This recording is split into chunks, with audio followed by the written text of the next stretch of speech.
Assalamualaikum warahmatullahi wabarakatuh. Shalom, shalom sejahtera, puji syukur karena kita masih bisa dipertemukan pada perkuliahan hari ini. Ya, kita bertemu lagi dalam pembelajaran Evidence Based Midwifery untuk pertemuan ketiga atau minggu ketiga. Pada minggu ketiga ini kita akan membahas bagaimana perkembangan evidence based. Artinya sebelum adanya evidence based itu ada beberapa praktik-praktik yang dilakukan. Nah, setelah adanya evidence based, artinya setelah adanya bukti melalui penelitian, ya, yang seperti kemarin sudah saya jelaskan, apa sih ada perbedaan antara yang dulu sebelum evidence based dan sekarang setelah ada evidence based terhadap praktik-praktik asuhan. Tentunya ada banyak sekali, ya. Ada banyak sekali. Nanti Anda akan melihat lagi, ya. Mana sih yang antara yang sebelum dan yang saat ini. Kemudian apa saja sih prinsip-prinsip pada evidence based itu sendiri. Ya, jadi untuk perkembangan keilmuan midwifery, keilmuan kebidanan yang berhubungan dengan evidence based itu ada banyak sekali, ya. Ada beberapa temuan yang berdasarkan bukti itu sudah ada saat ini, ya. Misalnya yang sekarang sempat saya ulas sedikit, ya, tentang lotus birth, kemudian tentang water birth, ya, kemudian ada juga nih gentle birth dan sebagainya, dan masih banyak lagi. Nanti Anda silahkan mencari lagi yang lain, ya. Nanti Anda silahkan mencari lagi yang lain. Nah, mungkin Anda sudah pernah mendengar tentang gentle birth, ya. Jadi gentle birth ini merupakan salah satu metode dalam persalinan, metode yang dilakukan dalam melakukan asuhan kepada ibu bersalin, ya. Dimana sebenarnya metode ini sudah banyak sekali sudah dari zaman ribuan tahun yang lalu sudah digunakan oleh kaum primitif, ya. Namun pada saat ini dikembangkan lagi nih oleh seorang bidan, ya, Robin Lim. Mungkin Anda sudah pernah dengar, yang berasal dari Hawaii dan dia saat ini menetap di Bali, ya. Ia kemudian mendirikan satu klinik, ya, dengan mengembangkan metode ini, di mana metode ini adalah metode yang digunakan pada saat persalinan dengan memberikan persalinan itu secara alami, ya, dengan alami, dengan konsep yang santun, tenang, alami. Jadi ini melibatkan beberapa konsep, ya. Artinya ada senam hamilnya, ada teknik pernafasannya, ada self hypnosisnya, ya. Itu. Kemudian kalau water birth, ya, kayaknya saya sudah menjelaskan kemarin, ya, bagaimana persalinan di akhir. Kemudian lotus birth juga saya sudah menjelaskan. Namun kembali lagi, walaupun secara perkembangan dari perkembangan keilmuan ditemukan metode-metode seperti ini, dikaji kembali apakah sudah bisa dilakukan di Indonesia, apakah sudah bisa diterapkan di Indonesia atau belum, ya. Nah, ini kan membutuhkan satu analisis yang lebih mendalam. Makanya kemarin tugas Anda kan mencari tuh beberapa jurnal-jurnal terbaru yang mendukung perkembangan, yang mendukung ini semua. Tapi jelas di sini bahwa bisa tidak direkomendasikan di Indonesia, ya. Nah, ada juga beberapa tindakan yang dilakukan sebelum adanya evidence based dan setelah adanya evidence based. Mungkin Anda sudah pernah mendengar apa itu asuhan sayang ibu, ya. Oke, karena semua sudah pernah mendengarnya. Jadi asuhan sayang ibu ini yaitu pada saat dulu sebelum adanya evidence based ini, ibu bersalin itu kita larang untuk tidak makan, tidak minum, ya, tidak boleh mandi, tidak boleh berjalan-jalan, ya, dan sebagainya, ya. Itu dulu sebelum adanya evidence based. Tapi saat ini setelah adanya evidence based, ibu bersalin itu dibebaskan. Artinya dia dibebaskan untuk melakukan aktivitas apapun yang dia sukai. Silakan dia berjalan-jalan. Kalau dia capek, silakan ibu tidur, ya, tidur miring ke kiri atau ke kanan, ya, nanti bergantian posisi. Kemudian ibu dibebaskan untuk makan dan minum, ya. Nah, ini kan evidence base ini nanti Anda harus melihat lagi, mengapa sih ibu bersalin itu harus tidur miring ke kiri ya. Harus ada alasannya secara rasional. Kenapa sih ibu bersalin itu harus makan dan minum ya? Harus buang air kecil, harus buang air besar ya. Itu semua ada teori yang mendasarinya ya. Kemudian sebelum evidence based lagi, pengaturan posisi persalinan itu hanya terlentang, artinya setiap ibu bersalin dia hanya boleh terlentang dengan posisi litotomi ya. Nah, tapi kalau saat ini tidak ya, ibu bebas untuk memilih posisi persalinan. Untuk itu tugas bidan nih. Nah, bidan harus mengetahui posisi-posisi persalinan. Ada banyak sekali posisi persalinan ya. Bisa jongkok, bisa berdiri, bisa berdiri sambil mengayun begitu ya, bisa nungging ya, silakan, atau mau berdiri di samping tempat tidur ya, atau jadi banyak sekali posisi persalinan. Namun ya, perlu diingat, apakah semua posisi persalinan ini bisa diterapkan ke ibu bersalin ya? Harus ibu-ibu juga melihatnya. Pada semua posisi itu ada kelebihan dan kekurangannya ya.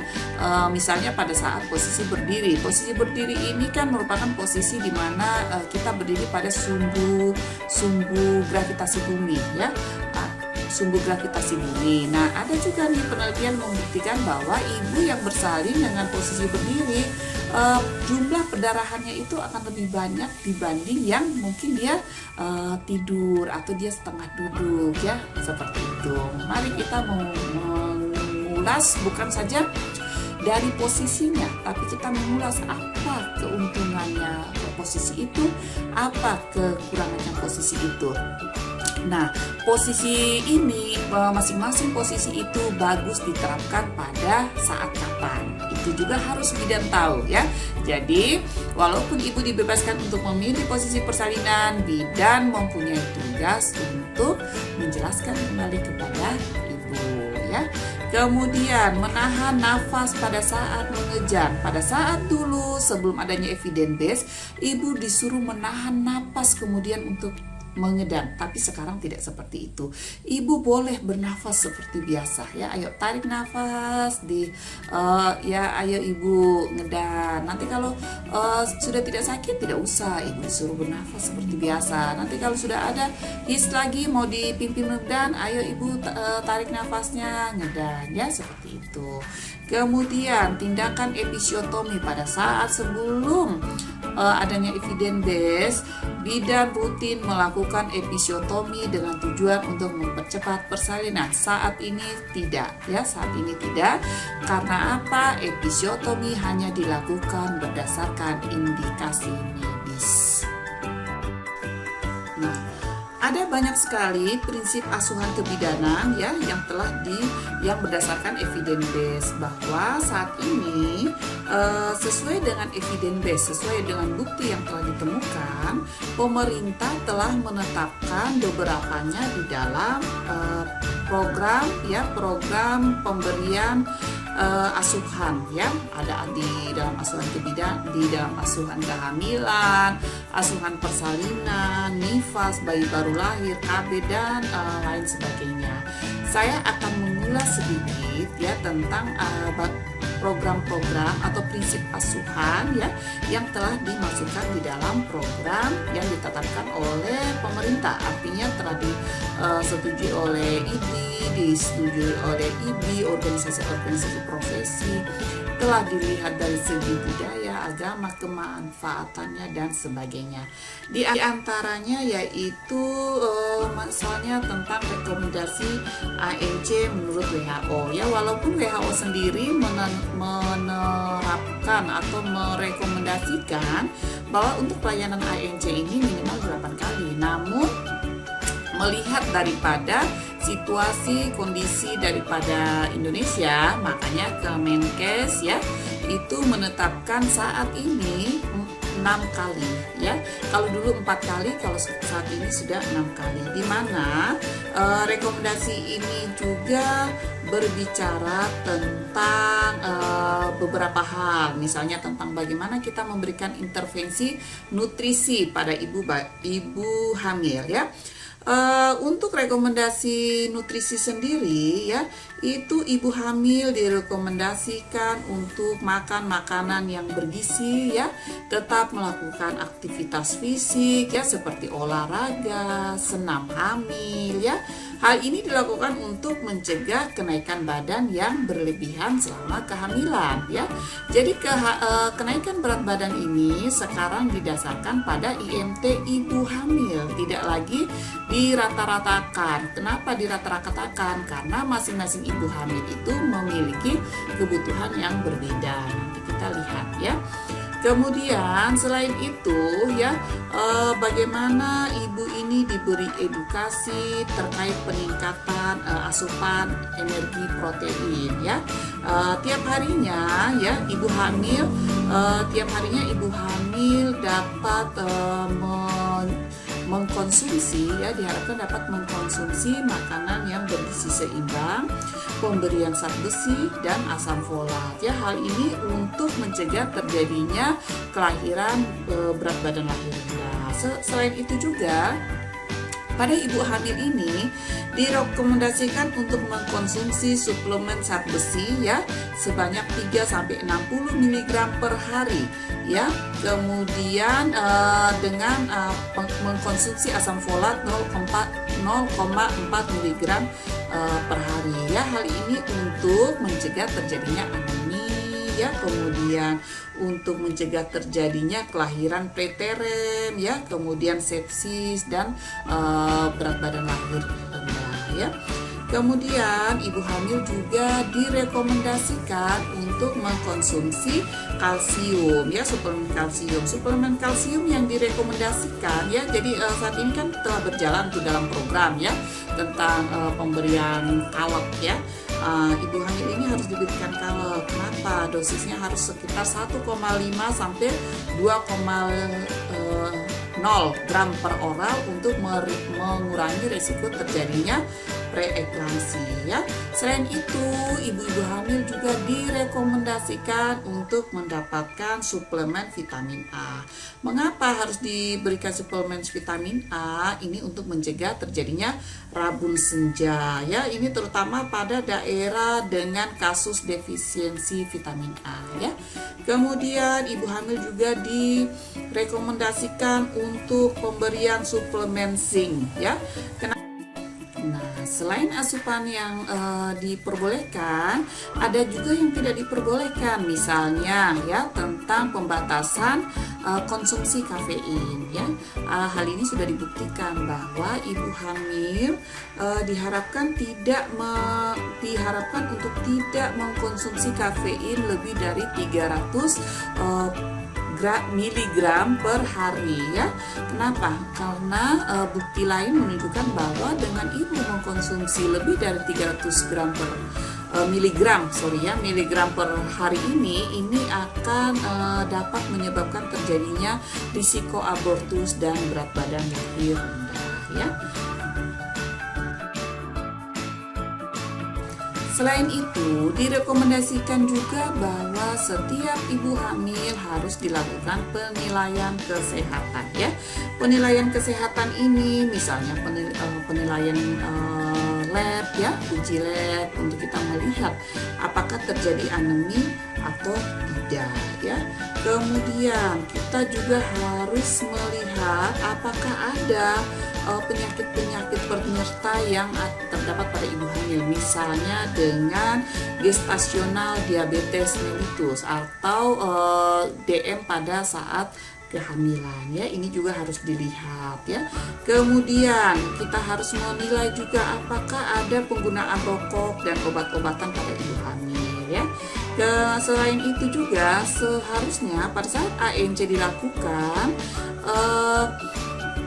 kita harus melakukan pemeriksaan HIV dan sifilis. Saat ini kalau di Papua HIV itu kan sudah merupakan sesuatu yang wajib ya, untuk dilakukan pemeriksaan pada ibu hamil ya.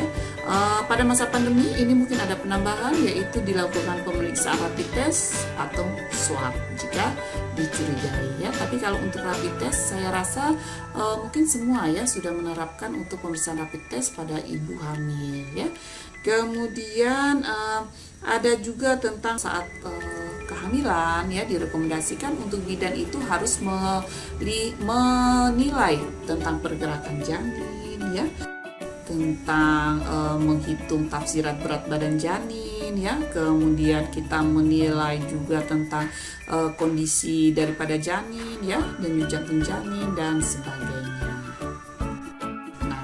Untuk ibu hamil ya, yang tadi sudah saya katakan beberapa rekomendasi tentang masalah gizi. Misalnya jika ibu ini didapatkan bahwa ibu memiliki masalah gizi, kurang gizi dan sebagainya, silakan Anda melakukan rujuk ke penanganan bagian gizi ya, ada orang gizi. Kemudian jika Anda melakukan ANC dengan 10T, saat ini adalah yang direkomendasi minimal 10T ya. Itu misalnya didapatkan ibu beresiko, maka sebagai bidan harus merencanakan persalinan aman yang berada di fasilitas kesehatan ya. Saat ini sudah tidak boleh lagi kita melakukan persalinan di rumah, karena jika terjadi satu dan lain hal kita susah, dan persalinan itu wajib dilakukan oleh 4 tangan atau 2 bidan ya. Kemudian jika kita dapatkan hasil ANC-nya sehat, silakan bidan untuk melakukan persiapan persalinan bersih, aman ya, dan juga untuk persiapan perawatan bayi baru lahir.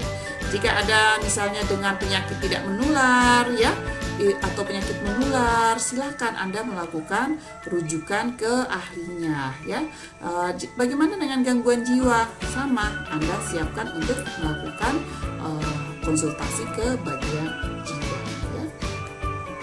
Nah, ini dalam versi buku KIA terbaru yang tadi sudah saya katakan, versi buku KIA baru sudah dimasukkan tentang 6 kali ANC ya, 6 kali ANC. Jadi saat ini sudah bukan lagi 4 kali ANC ya. Pada ANC pertama ya, pada ANC pertama itu, pada ANC pertama artinya pada trimester pertama itu, ini bagaimana kita bisa melihat ya alasan kunjungannya, yaitu kita bisa mendeteksi apakah pada ibu ini ada masalah atau tidak.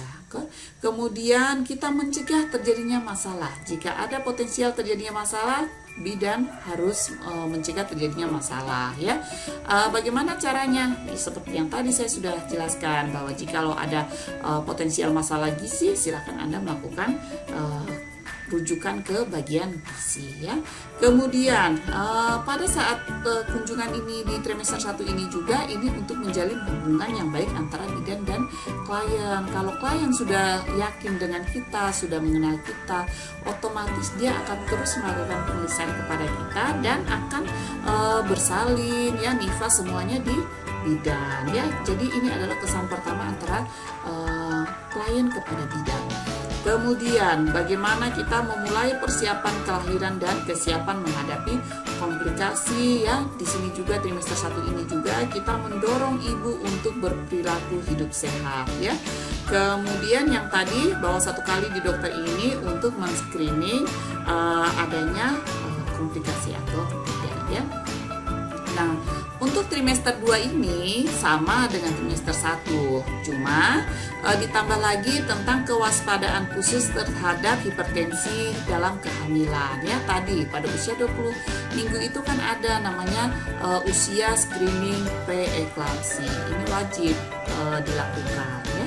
Jangan sampai ibu sudah di usia kehamilan trimester 3 datang ke puskesmas sudah dengan darah tinggi ya, udem, protein urin positif, artinya ibu sudah masuk dalam preeklamsi. Nah, kita mau bikin apa? Apalagi kalau tempat tugasnya jauh, bagaimana kita merujuk ya. Nah, kemudian kalau untuk trimester 3 itu sekarang 3 kali pemeriksaan ya. sama dengan trimester 1 dan 2, cuma ditambah dengan bagaimana kita mendeteksi adanya kehamilan ganda, kemudian apakah ada kelainan presentasi janin ya, posisi janin ya, kemudian atau kondisi yang mengharuskan ibu itu melahirkan di fasilitas kesehatan yang lebih tinggi. Artinya apa? Kalau persalinan normal kan sebenarnya bisa dilakukan di puskesmas. Namun jikalau ada